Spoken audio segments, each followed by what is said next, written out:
कांग्रेस महाधिवेशन भएको 3 वर्षपछि केन्द्रीय महाधिवेशन भएको 3 वर्षपछि कांग्रेसद्वारा अनुशासन समिति गठन। वरिष्ठ नेता पौडेल र सिटौला पक्षको पनि सहमति। केन्द्रीय समिति बैठक भोलि पुनः बस्ने। काठमाडौँ सहित मुलुकका विभिन्न स्थानमा बर्ड फ्लू भेटिएपछि उच्च सतर्कता नियन्त्रण उन्मुख भएको पशु सेवा विभागको दावी।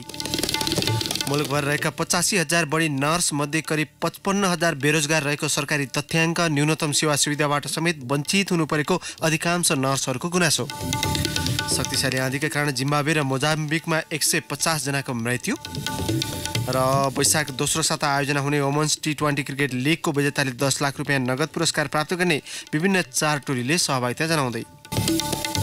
नमस्कार, कान्तिपुर डायरीका साथमा साथी प्रिन्स र म अनिल। सुरु गरौँ मुख्य प्रसङ्गबाट। लामो रसाकसीपछि अन्ततः नेपाली कांग्रेसले अनुशासन समिति गठन गरेको छ। महाधिवेशन भएको करिब 3 वर्षपछि सहमतिमै समिति गठन भएको हो। केन्द्रीय सदस्य भीष्मराज आङदाङबेको नेतृत्वमा अनुशासन समिति गठन गर्ने सभापति श्रीबहादुर देउवाको प्रस्ताव आज केही बेर बसेको केन्द्रीय समिति बैठकले अनुमोदन गरेको हो। 5 सदस्यीय समितिमा संस्थापन पक्षबाट देवेन्द्रराज कडेल र किशोर सिंह राठौर सदस्य छन्। यस्तै वरिष्ठ नेता रामचन्द्र पौडेल र नेता कृष्णप्रसाद सिटौला पक्षले एक जनाको नाम दिन बाँकी छ। समिति गठन गर्ने एजेन्डा राखेर बिहान 11 बजेको लागि बोलाइएको केन्द्रीय समिति बैठक केही बेर अघि मात्र बसेको थियो।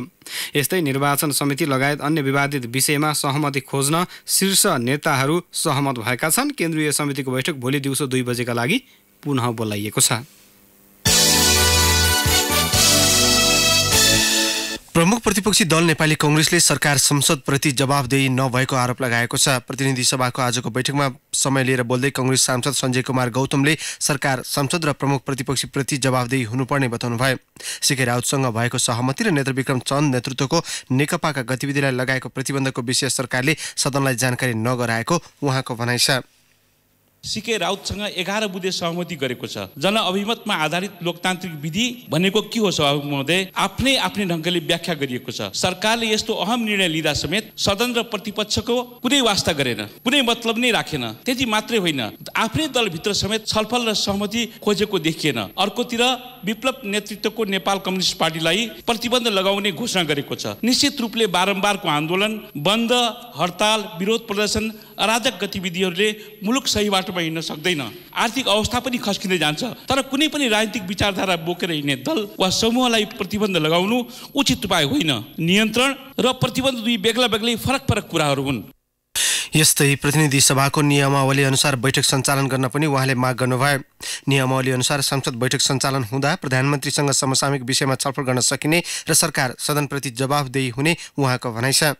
नियमावलीको नियम 56 मा प्रधानमन्त्री वा निजको कार्यक्षेत्रभित्र रहेका मन्त्रालयसँग प्रत्यक्ष रूपमा सम्बन्धित महत्त्वपूर्ण विषयमा प्रश्न सोध्नका लागि सभामुखले प्रत्येक महिनाको पहिलो र तेस्रो हप्तामा बस्ने पहिलो बैठकको पहिलो 1 घण्टा निर्धारण गर्न सक्ने उल्लेख छ।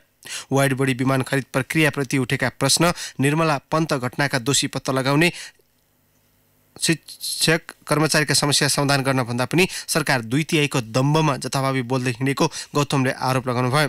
यसैबीच पूर्व न्यायाधीश गिरीशचन्द्र लाल संयोजकत्वको कार्यदलको प्रतिवेदन चाँडै सार्वजनिक गर्ने सरकारले जनाएको छ। राष्ट्रिय जनता पार्टी राजपाले सो कार्यदलको प्रतिवेदन सार्वजनिक गर्न माग गर्दै पटक पटक संसद बैठक अवरुद्ध गरेपछि कानून, न्याय तथा संसदीय मामिला मन्त्री भानुभक्त ढकालले प्रतिवेदन चाँडै सार्वजनिक गर्ने प्रतिबद्धता जनाउनु भयो। प्रस्तुत यो प्रतिवेदनको सन्दर्भमा यही सम्मानित सदनमा गृहमन्त्रीज्यूले यसको सरकारले सकारात्मक रूपमा लिइसकेको ब्यौरा उल्लेख गर्नुभएको र संसदमा उठेको यो विषयमा सम्माननीय सभामुखज्यूबाट यथाशीघ्र यो प्रतिवेदनलाई सार्वजनिक गर्नको निम्ति संसदमा आफ्नो निर्देशन जारी गरिसक्नु भएको विषयप्रति सरकार अत्यन्त संवेदनशील र यो निर्देशनलाई यथाशीघ्र कार्यान्वयन गर्ने पक्षमा नै रहेको छ र म सम्मानित यो सदनमा राष्ट्रिय जनता पार्टीको तर्फबाट उठाइएका यी मागहरू सरकारको तर्फबाट यथाशीघ्र कार्यान्वयनमा आउने विश्वास दिलाउन चाहन्छु। नेत्र विक्रम चन्द नेतृत्वको नेकपाका गतिविधिलाई लिएर सरकारले गरेको टीका टिप्पणी प्रति प्रमुख प्रतिपक्षी दल नेपाली कांग्रेसले पनि आपत्ति जनाएको छ। सो पार्टीका गतिविधिलाई लिएर नियन्त्रण गर्न राजनीतिक वार्ता गर्नुपर्ने कांग्रेसको तर्क छ। राष्ट्रिय सभाको आजको बैठकको विशेष समयमा बोल्दै कांग्रेस सांसद राधेश्याम अधिकारीले जनताले गरेको भरोसामाथि प्रधानमन्त्रीकै कारण प्रश्न उठ्न थालेको बताउनुभयो। उहाँले लुटेराको समूह भनेर मात्र निकास ननिस्किने भन्दै सो समूहलाई वार्तामा ल्याउन सरकारलाई आग्रह गर्नुभयो। नेपथ्यबाट युद्धका आवाज सुनिन थालेको भन्दै उहाँले ठूलो स्वरमा आफ्ना कुरा सुनाएर मात्र समस्या समाधान नहुने बताउनुभयो। आफ्ना कुरा ठुला स्वरले गरिदिने तर समस्याको समाधान ननिकाल्ने र युद्धलाई चर्काइराख्ने यो किसिमको कुराहरू गरिरह्यो भने यो मुलुकलाई एकदमै अप्ठ्यारो पर्छ। सँगसँगै अर्को कुरा छ, हामी यही चैतको 14 र 15 गते लगानी सम्मेलन गर्दैछौँ। यति हतारमा ऐनहरू ल्याइया छ के छ भने दिन नभनी रात नभनिकन जसरी पनि पास गर्नुपर्छ भनिया। सरकारलाई यति पनि हेक्का छैन के छ भन्दाखेरि लगानी एक दिनको एउटा ऐन पास गरेर एकैचोटिमा 2-3 ऐन पास गरेको कारणले लगानी बढ्ने होइन। बैठकमा सत्तारूढ नेपाल कम्युनिस्ट पार्टी नेकपाकी सांसद दिलकुमारी रावल थापाले पछिल्लो समय मुलुकका विभिन्न स्थानमा भएको आगलागीका घटनाको स्मरण गराउँदै सरकारको तयारीबारे जानकारी माग गर्नुभयो। आगजनीका घटनाहरूबाट जनजनको क्षति कम गर्न, क्षति हुन नदिन प्रकोपको पूर्व तयारी गर्ने सम्बन्धमा नेपाल सरकारले के कस्तो व्यवस्था गरेको छ, प्रकोप हुन नदिन पूर्व तयारीका व्यवस्थापन, प्रकोप घटना भइसकेपछि राहत उद्धारका कार्यहरूलाई प्रभावकारी बनाउन सरकारी संयन्त्रहरूको अवस्था के कस्तो छ, सुरुवाती समयमै यसका प्रभावकारी व्यवस्थापनका विषयमा सरकारले जानकारी गराउनका लागि म सरकार र सम्बन्धी मन्त्रालयको ध्यान आकर्षण गराउन चाहन्छु।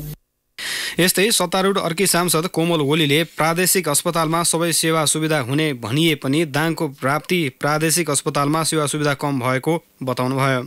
अहिले आधारभूत आवश्यकताका स्वास्थ्य सम्बन्धी इक्विपमेन्टहरू पनि छैनन्। इक्विपमेन्टको व्यवस्था सहित समयमा उपचार गर्ने व्यवस्था होस्। राप्ती प्रादेशिक अस्पतालमा सरकारले निर्धारण गरे अनुसारका मापदण्डमा प्रादेशिक अस्पतालले पाउनुपर्ने सुविधा, प्रादेशिक अस्पतालले दिन सक्ने सेवा सुविधा, त्यस अन्तर्गतको मापदण्ड अनुसारको सेवा प्रदान गर्ने व्यवस्था होस् र प्रादेशिक अस्पतालमा तुरुन्त आवश्यक अति आवश्यक डाक्टरहरू पठाउने व्यवस्था गरियोस् भनी सम्माननीय अध्यक्ष महोदय म स्वास्थ्य मन्त्रालयको ध्यान आकर्षण गराउन चाहन्छु। नेपाली कांग्रेस संसदीय दलले राष्ट्रिय सुरक्षा परिषदको काम, कर्तव्य र अधिकार सम्बन्धमा व्यवस्था गर्न बनेको विधेयक विरुद्ध आपत्ति जनाएको छ। कांग्रेस संसदीय दलका प्रमुख सचेतक बालकृष्ण खाँडले आज विज्ञप्ति जारी गर्दै प्रधानमन्त्रीको एकल निर्णयबाट सेना परिचालन गर्ने व्यवस्था गर्न लागि भन्दै विरोध गर्नुभएको हो। संविधानको व्यवस्था विपरीत राष्ट्रिय सुरक्षा परिषद र नेपाली सेनाको भूमिकालाई अवमूल्यन गर्दै राष्ट्रियतालाई कमजोर पार्ने दुस्साहसले विधेयक आएको भन्दै सच्याउन सरकारसँग कांग्रेस संसदीय दलले माग गरेको छ। हाल सरकारले संसदमा वितरण गरेको विधेयक संविधानको प्रतिकूल हुने गरी आएको कांग्रेसको ठहर छ।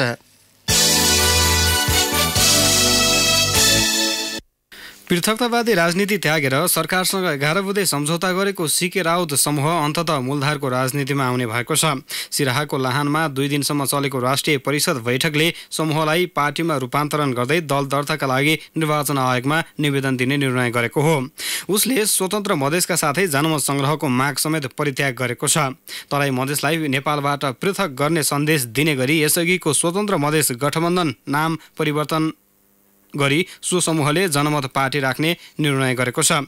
स्वतन्त्र मधेस गठबन्धन नामबाट नै राउत समूहले गत फागुन 24 गते सरकारसँग 11 बुँदे सहमति गरेको थियो।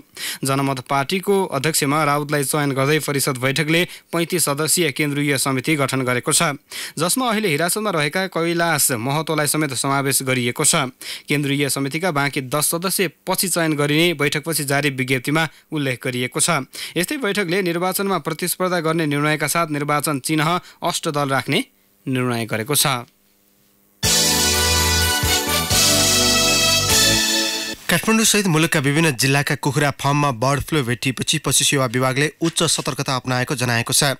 कुखुरामा बर्ड फ्लू देखिएपछि काठमाडौँको टोखा र तारकेश्वर नगरपालिका स्थित सागर र आकाश पोल्ट्री फार्ममा रहेका करिब 28,000 कुखुरा नष्ट गरिएको विभाग अन्तर्गतको पशु क्वारेन्टाइनका उपमहानिर्देशक सम्झना कुमारी काफ्लेले जानकारी दिनुभयो। उपमहानिर्देशक काफ्लेका अनुसार बर्ड फ्लू भेटिएको स्थान वरिपरि सङ्कटग्रस्त क्षेत्र घोषणा गरिएको छ। विभागका महानिर्देशकको अध्यक्षतामा बनेको समन्वय समितिले सो स्थानको निरीक्षण गरी पंक्षी र पंक्षीजन्य पदार्थ नष्ट गरिसकेको काफ्लेको भनाइ छ। यसैबीच कास्कीको माधी गाउँपालिका 3 एङ्जा कोटमा घरायसी प्रयोजनका लागि पालिएका स्थानीय तथा गिरिराज जातका कुखुरामा बर्ड फ्लू भेटिएको छ। बर्ड फ्लूको पुष्टि भएपछि बिहान प्रमुख जिल्लाधिकारी चक्रबहादुर बुढाको अध्यक्षतामा बसेको सरकारवाला समितिको बैठकले बर्ड फ्लू प्रभावित क्षेत्रमा सतर्कता अपनाउने निर्णय गरेको छ। बर्ड फ्लू प्रभावित क्षेत्रका कुखुरा समेत नष्ट गरिएका छन्। यस्तै पोखरा भित्रिने स्याङ्जा र तनहुँ सीमामा पंक्षी र पंक्षीजन्य पदार्थको जाँचलाई कडाई गरिएको छ। यस्तै मकवानपुरमा बर्ड फ्लूको संक्रमण देखिएपछि गत शनिबार यता प्रभावित क्षेत्रमा 41,000 भन्दा बढी कुखुरा नष्ट गरिएको छ। कान्तिपुर डायरीमा अब ब्रेकको पालो। ब्रेकपछि अब बाँकी प्रसङ्ग। नेपाल र भारत बीचको पारवहन सन्धिलाई अध्यावधिक र पुनरावलोकन गर्ने सम्बन्धी बैठक भारतको नयाँ दिल्लीमा आज सुरु भएको छ। पहिलो दिन आज सन् 1991 मा पारवहन सन्धि भए यताका विभिन्न समयमा पारवहन व्यापार सम्बन्धमा भएका लेटर अफ एक्सचेन्ज LOE एकीकृत गरेर हस्ताक्षर गर्ने विषयमा छलफल भएको छ। यसअघि हस्ताक्षर भएका विशाखापट्टनम बन्दरगाहबाट रेल र सडक मार्गको प्रयोग र सिंहबाद रोहनपुर ब्रोडगेज रेल सेवा सञ्चालन र तेस्रो मुलुक व्यापारका लागि काकडभिट्टा फुलबारी हुँदै बङ्गला बन्द बन्दरगाहको प्रयोग सम्बन्धमा भएका LOE लाई समेट्ने विषयमा छलफल भएको दिल्ली स्थित सहकर्मी सुरेश राज नेउपानेले जनाएका छन्। नेपालमा नर्सिङ शिक्षाको औपचारिक सुरुवात भएको 62 वर्ष पुरा भएको छ। बिरामीको स्याहारमा दिनरात खटिने नर्सिङ पेसा 6 दशकसम्म पनि सम्मानित र सुरक्षित भने बन्न सकेको छैन। बिरामीको सेवामा डाक्टर भन्दा पनि निकट रहेर काम गर्नुपर्ने तिनै नर्सहरूले कार्यस्थलमा ध्येयको दृष्टिले हेर्ने गरिएको गुनासो गरेका छन्।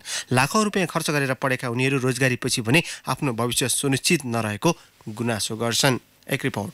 भर्ना गर्दा कहिले के को एडमिसन फी कहिले के को गर्दा त टोटलमा हामीलाई 7-8 लाख खर्च भयो यो फिल्डमा। अनि अहिले मासिक कति कमाउनुहुन्छ? जम्मा 6,000। अनि यति दुःख गरेर पढिन्छ, यति धेरै लगानी गरेर पढिन्छ, एउटा लगानी उर्दैन, त्यो पढेको हाम्रो रिस्पेक्ट पनि छैन। काठमाडौँको निजी अस्पतालमा कार्यरत एक नर्स सविता अर्याल आफ्नो क्षमताको मूल्याङ्कन नहुने र न्यून पारिश्रमिकमा काम गर्न बाध्य अर्याल एक प्रतिनिधि पात्र हुन्। नेपाल नर्सिङ परिषदमा हालसम्म दर्ता भएका नर्सको संख्या 85,981 छ। यद्यपि 55,000 भन्दा बढी अझै बेरोजगार भएको श्रम मन्त्रालयको तथ्याङ्क छ। रोजगारीमा रहेका नर्सहरूको पनि न्यूनतम सेवा सुविधा निकै कम छ। आफूहरूको श्रमको वास्तविक मूल्याङ्कन हुन नसकेको गुनासो गर्छिन् अर्याल। सरकारले अलिकति राम्रो तरिकाले हामीलाई हेर्नु पर्यो। यो फिल्डमा मेन भनेको त हामीलाई रेस्पेक्ट हुनु पर्यो। जति दुःख गरेर पढ्छौँ त्यही लेभललाई हेरेर हाम्रो स्यालेरी बढाउनु पर्यो। डाक्टरको सिफारिसमा बिरामीलाई औषधिदेखि अन्य सेवामा नर्सहरू प्रत्यक्ष संलग्न हुन्छन्। तर विकसित मुलुकमा भने नर्सहरूलाई अस्पतालको मेरुदण्डको रूपमा लिने गरिन्छ। अझ बिरामी घर गएपछि समेत नर्सकै निगरानीमा उनीहरूलाई राखिएको हुन्छ। नेप्लिज नर्सिङ एसोसिएसन बेलायतका अध्यक्ष विनोद विकास सिमखडा। हाम्रो चाहिँ नर्सिङ हस्पिटलमा आएपछि सुरु हुन्छ, त्यो केयर प्याकेज चाहिँ हस्पिटलमै सकिन्छ। हामीले त्यहाँ काम गर्दाखेरि चाहिँ बिरामी घरमा गएपछि पनि त्यसलाई कुन लेभलको केयर प्याकेज चाहिन्छ त्यो चाहिँ नर्सहरूले डिसाइड गर्छन्। अनि नर्सहरू म्यानेजमेन्टमा डक्टरहरू भन्दा बढी राख्छन्। यहाँ चाहिँ धेरै जसो हस्पिटलमा मैले देखेको छ प्रविधि के छ, डक्टरहरू म्यानेजमेन्टमा हुन्छन् र त्यसलाई चाहिँ खालि एउटा मेडिकल्ली मात्र चलाइरहेको हुन्छ। नर्सिङको त्यो पेसेन्टलाई चाहिने केयर, नर्सहरूलाई चाहिने सपोर्ट खासै हेरिँदैन। बिरामीको सेवामा 24 घण्टा खट्ने र उसको प्रत्येक पलको अवस्थाबारे डाक्टरलाई जानकारी गराउने हुँदा मूल्याङ्कनमा विभेद गर्न नहुने जानकार बताउँछन्। 42 वर्षे नर्सिङ सेवाबाट 2 वर्ष अघि अवकाश पाएकी प्राणेश्वरी श्रेष्ठ नर्स बिनाको डाक्टर पानी बिनाको माछा जस्तै हुने तर्क गर्छिन्। पेसेन्टलाई उठाउनेदेखि लिएर टेम्परेचर लिनेदेखि लिएर दिशा गराउने, पिसाब गराउने, भेन्टिलेटरमा राखेको पेसेन्टलाई सबै केयर गर्नेदेखि लिएर सबैले नर्सिङ 24 आवर्स नै उहाँहरूले गर्नुहुन्छ। डक्टरहरू भनेको आफ्नो ड्युटी अनुसार मेडिसिन लेख्ने हो, कुनै बेला पेसेन्टलाई तुरन्त चाहियो कल गरेपछि आउने हो। 1 घण्टा मात्र नर्स नभइकन उहाँहरूले काम गर्नुहोस्, त्यसको परिणाम उहाँहरूले भोग्नुहुनेछ। नर्सिङ पढाइप्रति आकर्षण जति बढ्दैछ त्यो भन्दा बढी वितृष्णा रोजगारीको क्रममा हुने गरेको छ। मुलुकमा आवश्यक भन्दा बढी संख्यामा नर्स उत्पादन हुनाले पनि पेसाको महत्त्व घटेको सरकारवाला बताउँछन्। लेडी विथ द ल्याम्पले चिनिएकी इटलीकी प्रख्यात नर्स फ्लोरेन्स नाइटिङ्गेलले कुनै बेला भनेकी थिइन्, अस्पतालको पहिलो आवश्यकता यो हुनुपर्छ कि बिरामीलाई थप कुनै नोक्सान नपुगोस्। बिरामीको सोही संवेदनशीलतालाई ध्यानमा राखेर अहोरात्र खटिनुपर्ने नर्सहरू आफै भने पिल्सिरहेका छन्। अधिकांश नर्सहरू भन्छन् बिरामीको सेवामा लाग्दा हुने सन्तुष्टिको मापन आर्थिक कुरासँग नजोडिए पनि न्यूनतम आधारभूत आवश्यकता समेत पूरा नहुँदा चाहिँ समस्या हुने गरेको छ। रेडियो कान्तिपुरका लागि रमेश दुलाल। विवादित व्यापारी अजयराज सुमार्गीले भित्राएको वैदेशिक लगानी सम्बन्धमा सर्वोच्च अदालतले आगामी 28 गते फैसला गर्ने भएको छ।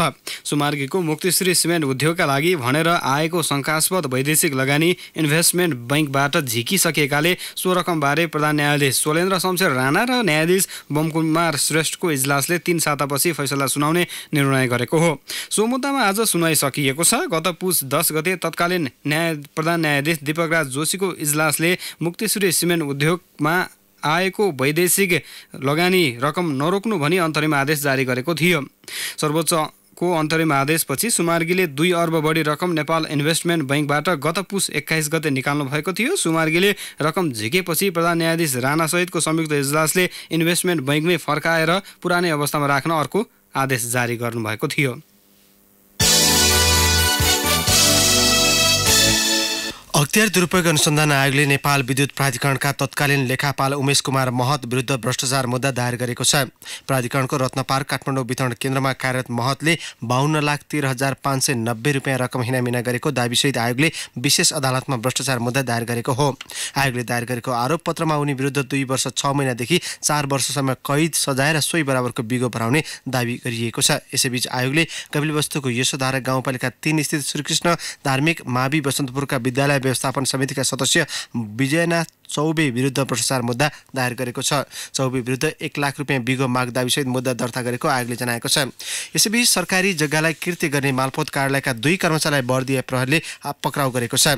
सरकारी कागज कृत्य गरेको आरोपमा प्रहरीले भूमि सुधार तथा मालपोत कार्यालय बर्दियाका नायब सुब्बा कृष्णलाल शर्मा र खरिदार भूमिराजलाई पक्राउ गरेको हो। बीपी कोइराला स्वास्थ्य विज्ञान प्रतिष्ठानका उपकुलपति प्राध्यापक डाक्टर राजकुमार रौनियारलाई हटाउने निर्णय कार्यान्वयन नगराउन सर्वोच्च अदालतले सरकारका नाममा अन्तरिम आदेश जारी गरेको छ। पदीय दायित्व पूरा नगरेको भन्दै प्रधानमन्त्री एवं प्रतिष्ठानका कुलपति केपी शर्मा ओलीले गत फागुन 26 गते रौनियारलाई बर्खास्ती गर्नुभएको थियो। सर्वोच्चमा दायर भएको रिटमा सुनवाई गर्दै न्यायाधीश प्रकाशमान सिंह राउतको एकल इजलासले उपकुलपतिबाट रौनियारलाई हटाउनुको लिखित कारणसहित छलफलमा आउन सरकारलाई आदेश दिएको छ। रौनियारले हिजो सर्वोच्चमा रिट दायर गर्नुभएको थियो। 2 वर्ष अघि तत्कालीन स्वास्थ्य मन्त्री गगन थापाको सिफारिसमा प्रधानमन्त्री पुष्पकमल दाहालले रौनियारलाई उपकुलपतिमा नियुक्त गर्नुभएको हो। उपप्रधान एवं स्वास्थ्य मन्त्री उपेन्द्र यादवको अध्यक्षतामा गत फागुन 16 र 17 गते राजधानीको बालुवाटारमा बसेको सिनेट बैठकले रौनियारलाई पदमुक्त गर्न कुलपति समक्ष सिफारिस गरेको थियो। कान्तिपुर डायरीमा अब मोरङ डायरीको पालो। मोरङ डायरीबाट नमस्कार। विराटनगर महानगरले साफ महिला च्याम्पियनसिप फुटबल खेल प्रतियोगितालाई लक्षित गरी सुरु गरेको सडक कालोपत्रे योजना समयमा पुरा नहुँदा महानगरवासी शास्ति खेप्न बाध्य छन्। विराटनगर 14 का अरविन्द मण्डलले महानगर स्थित मूल बजार क्षेत्रमा पैदल हिँडेर जान पनि अहिले समस्या रहेको गुनासो पोखे। साफ महिला च्याम्पियनसिपमा भाग लिन आएका खेलाडीलाई होटेलदेखि शहीद रङशालासम्म पुर्याउन समेत ट्राफिक व्यवस्थापन चुनौतीपूर्ण भएको छ। कटहरी गाउँपालिका 1 मा निर्माण गरेको एकीकृत तरकारी तथा फलफूल थोक बजार सञ्चालनको जिम्मा प्रदेश 1 सरकारले पाएको छ। कृषि तथा पशुपक्षी विकास मन्त्रालयले प्रदेश सरकारलाई हस्तान्तरण गरेको हो। मन्त्रालय अन्तर्गतको तत्कालीन व्यावसायिक कृषि तथा व्यापार आयोजनाले स्थानीय जनप्रिय माध्यमिक विद्यालय कटहरीको 4 बिघा 2 कट्ठा र कटहरी गाउँपालिकाको 18 कट्ठा 2 धुरै लाने जग्गामा 15 करोड 49,39,000 लागतमा थोक बजार निर्माण गरेको छ। प्रदेश 1 स्थित स्थानीय तहहरूमा अझै बैंक पुग्न सकेको छैन। 137 मध्ये 8 स्थानीय तह अझै बैंक विहीन छन्। सुनसरीको देवानगञ्ज, उदयपुरको सुनकोशी, ओखलढुङ्गाको चिसुङगढी, ताप्लेजुङको मेरिङदेन र मिकुवा खोला, सखुवासभाको सिलिचोङ र भोट खोला, सोलुखुम्बुको महाथुलुङ गाउँपालिकामा अझै बैंक स्थापना हुन नसकेको नेपाल राष्ट्र बैंक क्षेत्रीय कार्यालय विराटनगरले जनाएको छ।